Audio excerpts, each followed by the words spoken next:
إلهي إلهي إلهي إلهي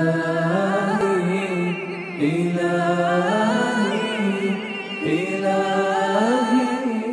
اعوذ باللہ من الشیطان الرجیم بسم اللہ الرحمن الرحیم۔ دعا افتتاح کا دوسرا فقرہ کہ جس میں دعا کرنے والا امام سے منقول اس دعا کے دوسرے فقرے کی اس انداز میں قرأت کرتا ہے۔ وَأَنْتَ مُسَدِّدٌ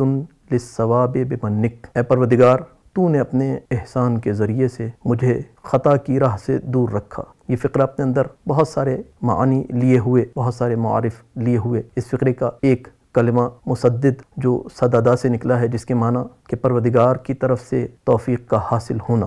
یا کسی کو کسی راہ پر قائم رکھنا، اس معنی میں بھی سددہ کا لفظ استعمال ہوتا ہے استقامت کے معنوں میں، کہ جب کسی کو کسی کام کی نسبت یا کسی راہ پر استقامت نصیب ہو جاتی ہے تو وہاں پر بھی لفظ سددہ کو استعمال کیا جاتا ہے۔ دعائے افتتاح کے اس فقرے میں انتا مسددن، دعا کرنے والا پروردگار کی بارگاہ میں نہایت خضوع کے ساتھ اور خشوع کے ساتھ اس بات کا اعلان کر رہا ہے، پروردگار جو کچھ بھی ہے تیری ہی طرف سے ہے، جتنی توفیقات ہیں سب تیری ہی طرف سے ہیں۔ اگر میں حق کی راہ پر چل رہا ہوں اور قول حق صحیح بات کر رہا ہوں تو یہ تیری ہی دی ہوئی توفیق ہے کہ تیری دی ہوئی توفیق سے میں صحیح بات اور صحیح راہ کا انتخاب کر رہا ہوں۔ لفظ ثواب اس مقام پر استعمال ہوتا ہے کہ جہاں پر انسان خطا سے دور ہو جائے، اور جب خطا سے دور ہوتا ہے تو کہا جاتا ہے کہ اس نے کام ثواب کیا۔ سواد واو الف بے، ثواب مقابلے میں ہے خطا کے۔ جب خطاؤں سے دور ہوتا ہے تو لفظ ثواب کا استعمال کیا جاتا ہے۔ اے پروردگار تو ہی ہے توفیق دینے والا کہ میں صحیح راہ کا انتخاب کر رہا ہوں، خطاؤں سے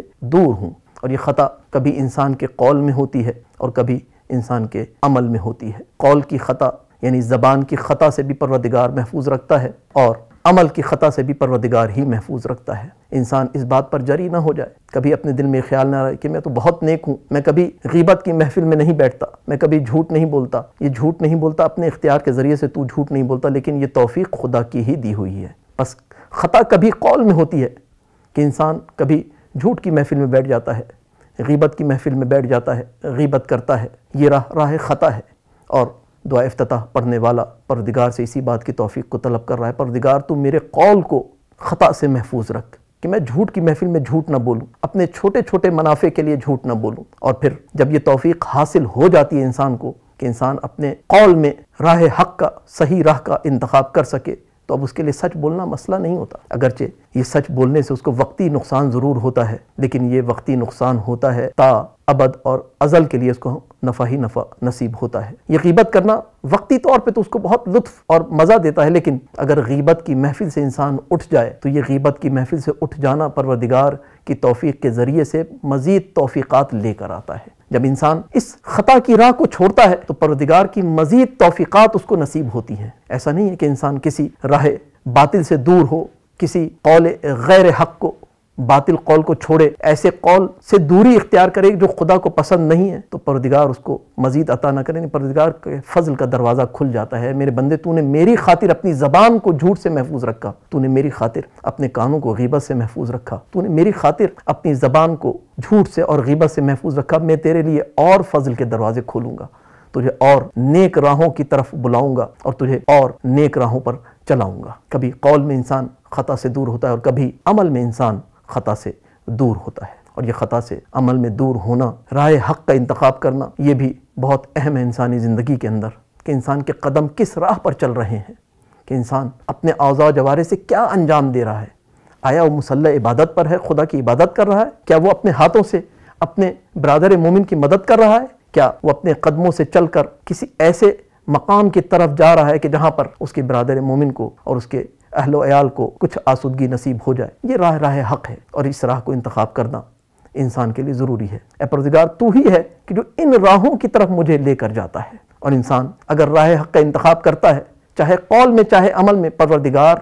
مزید اس کے لیے دروازے کھولتا ہے۔ جیسا کہ حدیث قدسی میں ارشاد ہوا، من تقرب الی شبرا تقربت الیہ ذراعا، کہ جو بھی میری طرف ایک بالش سفر کرتا ہے، ایک بالش یعنی انگوٹھے سے لے کر اس انگلی تک کا سفر، کوئی اگر ایک بالش سفر کرتا ہے میری طرف تو میں اس کی جانب ایک ذرا یعنی 2 بالش اس کی جانب آتا ہوں. یعنی انسان جب راہ حق کا انتخاب کرتا ہے، صحیح راہ کا انتخاب کرتا ہے اور اس راہ پر چلتا ہے خدا کے لیے، تو خدا کہتا ہے میرے بندے تو نے اپنے قدم میری طرف بڑھائے ہیں، تو 1 قدم میری طرف آئے گا، میں تیری طرف 10 قدم آؤں گا اور تجھے تیرے قول کو بھی اور تیرے عمل کو بھی خطا سے محفوظ رکھوں گا. اے پروردگار انتا مسدد للثواب بننے کے پروردگار تو ہے کہ جو اپنے احسان کے ذریعے سے، اپنی منت کے ذریعے سے، اپنی عطاؤں کے ذریعے سے میرے لیے حق کے دروازے کھولتا ہے. بس پروردگار اس ماہ مبارک رمضان میں ہمارے لیے بھی کچھ ایسا انتظام کر دے کہ پروردگار ہم تیرے ولی کی نقل کی ہوئی دعا، آخری حجت کی نقل کی ہوئی دعا پڑھ رہے ہیں اور اس امید کے ساتھ پڑھ رہے ہیں کہ پروردگار تو ہمیں بھی امام کے ناصروں میں شمار کر دے، کہ ہمارے قول بھی کچھ ایسا سوز آ جائے، ہماری باتوں میں کچھ ایسا سچ آ جائے، ہماری باتوں میں کچھ ایسا اثر آ جائے، ہماری دعاؤں میں کچھ ایسا اثر آ جائے کہ ہم